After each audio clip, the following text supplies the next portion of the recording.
Rajkot રૂડાના CEO જીવી મિયાણીનું નિવેદન. Rajkot રૂડાના CEO જીવી મિયાણીનું નિવેદન સામે આવ્યું છે. રૂડાનો જે નકશો સોશિયલ મીડિયામાં ફરે છે તે નકલી છે. સરકારમાં પણ કોઈ આવી દરખાસ્ત કરવામાં આવી નથી. ગામડાઓને રૂડામાં મેં ભેળવવા માટેની કોઈ વાત નથી કરી.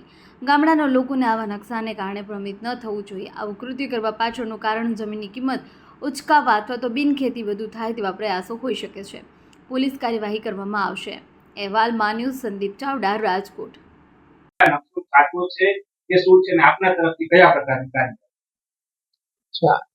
લગભગ 11 અથવા 12 તારીખે વોટ્સએપની અંદર આ પ્રકારનો એક નકશો અમારા ધ્યાનમાં આવેલો છે.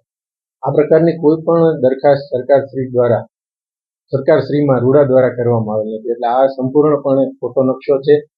તમામ ખેડૂતોને પણ નમ્ર વિનંતી છે કે આ પ્રકારની નકશા જો વોટ્સએપ મીડિયા અથવા સોશિયલ મીડિયાની અંદર ફરતા હોય એમને ઓથેન્ટિસિટી રાજકોટ શહેર વિકાસ સત્તામંડળ કચેરીએ ખરાઈ કર્યા બાદ જ એમને અમલમાં મૂકે એવી એક નમ્ર વિનંતી છે.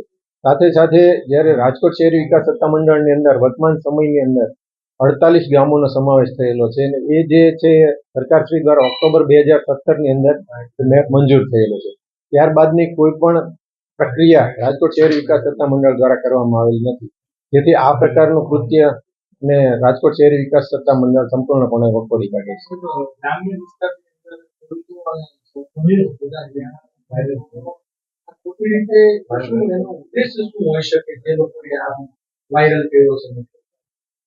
એવું એક માની શકાય કે ગ્રામ્ય વિસ્તારની અંદર કદાચ જમીનોનો ભાવ ઉચકાવવા માટે અથવા ફટાફટ ઝડપી બિનખેતી થાય એવા હેતુથી કદાચ આ પ્રકારનું કૃત્ય કરેલું હોય છે, જેને સંપૂર્ણપણે અમે વખોડીએ છીએ. અને જે વ્યક્તિએ આ પ્રકારનું કૃત્ય કરેલું છે એમના વિરુદ્ધમાં કાયદેસરની કાર્યવાહી કરવા માટે અમે પોલીસ અધિકારીને અમે અહીંયાથી પત્ર લખ્યું.